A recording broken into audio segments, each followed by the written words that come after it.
How are you? I'm good. How you doing? Good. We will get started with a question from Tomer from Clutch Points.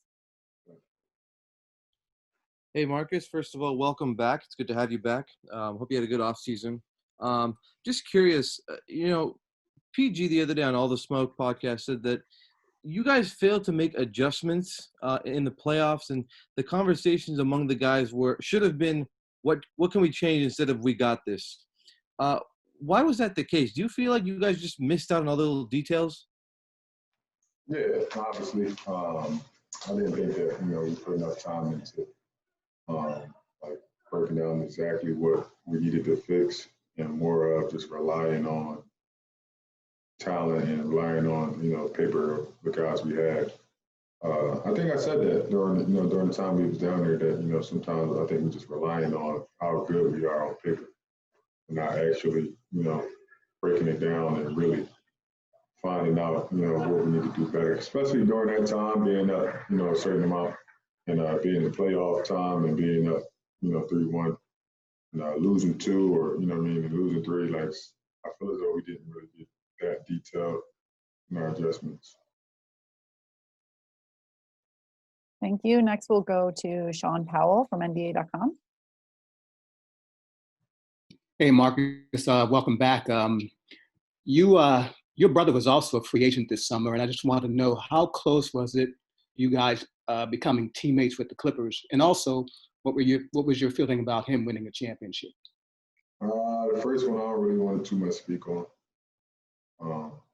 It didn't happen. So he's happy where he's at, and like I said, I'm always rooting for him. And him winning the championship was was amazing for our family. We've been through a lot in this league. Growing up, that was just an accomplishment for our family as a whole. Being able to take it back to where we grew up and where we're from, and letting the neighborhood see it, and just giving them hope. And that was the biggest part, man. Coming from such a far way to get to the point we were, we are now. That was a big accomplishment for the Myers family as a whole. Thank you. Next, we'll go to Charlie Widows. Hey, Marcus, welcome back. What did you learn about Ty last year and the time that you were with him, and why do you think he's so well positioned to lead this team starting this year? Before I got to the Clippers, me and Ty already had a great relationship. He's been around the league, and he's a face of the league. We already had a really good relationship. And the one thing that I like about him is that he's open to listen to different ideas from the players. He's played the game. And he's played with great players, so I think his openness to figuring out what we also like. I think that's the biggest thing that I think that he can connect with us and adding a big shot. And the coaching staff is amazing, but I think the biggest thing is being able to connect with the players and understanding the players, and talking to the players and not really having that ego. Rather, he's a great coach. And not being able to, adjust from what the players say and not just, in his own mind. All right, next we'll go to Cam Buford. Go ahead, Cam. Hey, Marcus. How you doing, sir? I want to talk about motivation. Ty said the other day that the players need to be motivated. And then I want to ask you about your motivation personally, and then your motivation for the team. I think Ty definitely hit it on the nose. So it's a good start. It's a clean slate for us.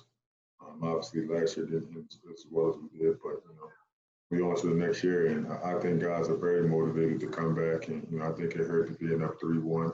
It's not about the losing; it's about how we lost, and I think that's the biggest motivation for this team. And because at the end of the day, that team wasn't better than us, and we all knew that. And, to be up and to lose, I think that that put an extra sting in our mentality. So now we got something to go out and prove, and I think for the team, I think that's gonna be big for us. And me myself, my motivation has always been high. I've always came and always put my hard hat on and came to work.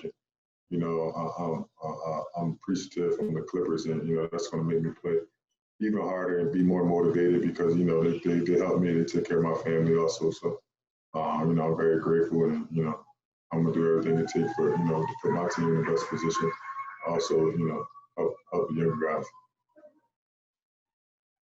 Thank you. Next up, we'll go to Farbad. Go ahead, Farbad.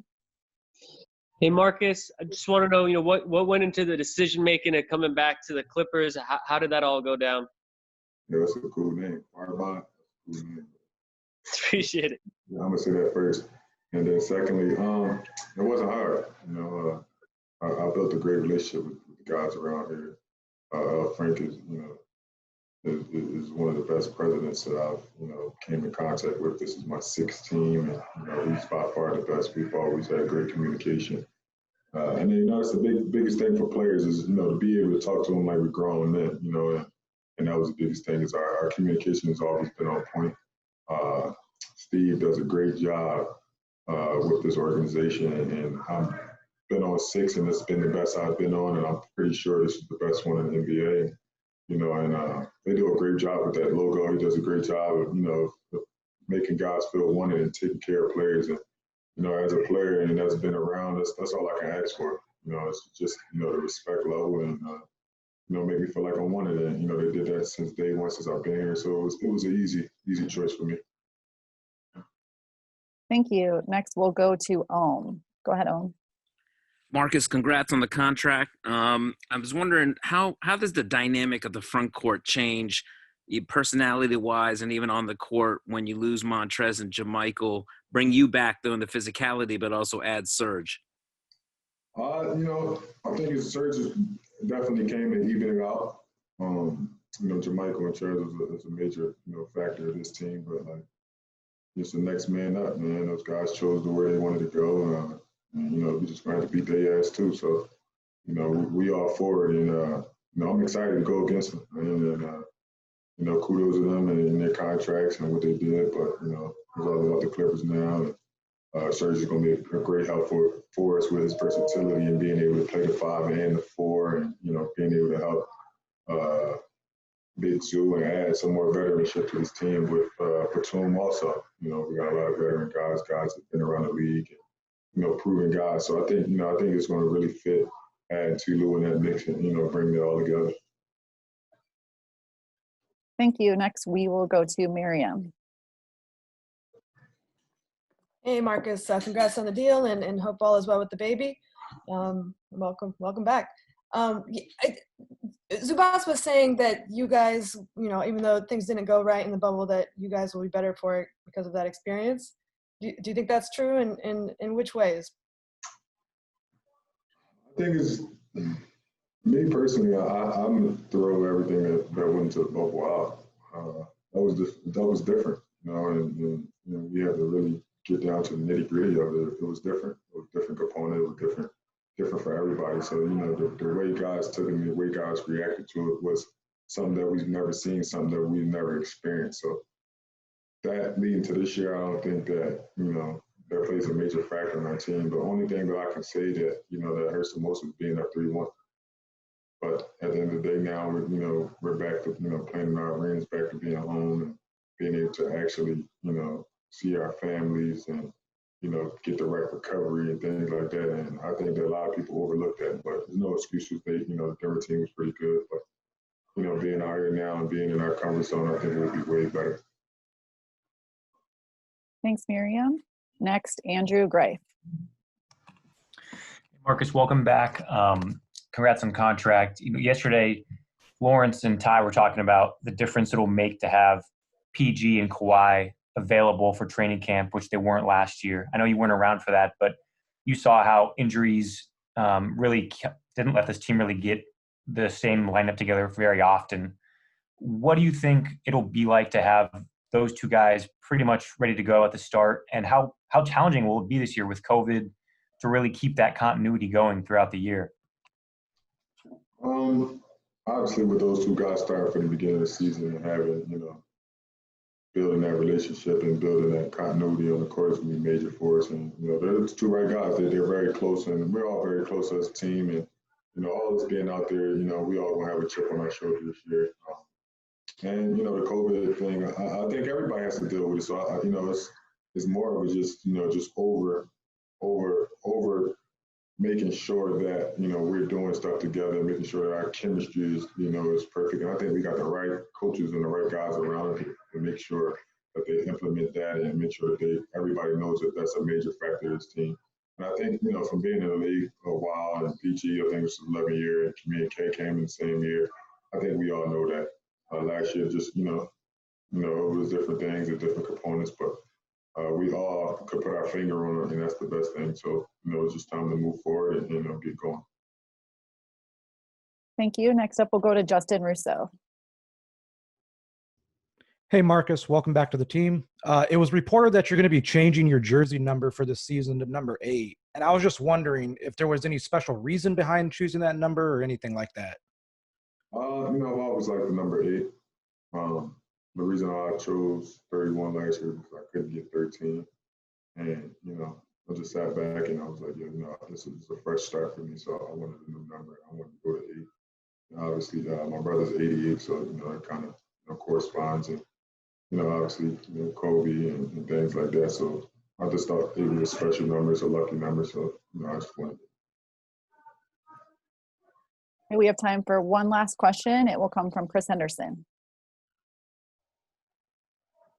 Congrats on the contract, Marcus. I want to ask you real quick, with a short off season and getting prepared for the season, I know you got to get your body right and everything. What were some things that you worked on personally for you to get better on the court? Hey man, my game has always been 1, 2, 3. Just watching film and just watching, being more balanced and just working on things with my core and my leg strength. But playing off K and PG, that's going to be easy for me. Being able to be around them this half a season and really, get down to see what they like to do on the court. I think it's going to be easy. And also, talking to Ty and, having a great relationship with him, I think he's going to utilize me more in the offense. I didn't really think that I had a real place in the offense when I got here. And even moving into the bubble, it was more like just getting where I fit in at. And for any player, that's hard to do. But, just talking to Ty is getting me in the right spots, letting me have the ball in my hand a little more and play, and set those guys up so it'll be easy for them. I think that's going to help our team tremendously. And, staying efficient. That's my game, man, being able to knock the 3 down and stay efficient. Great. Thank you, everyone. Thank you, Marcus. That's all for today.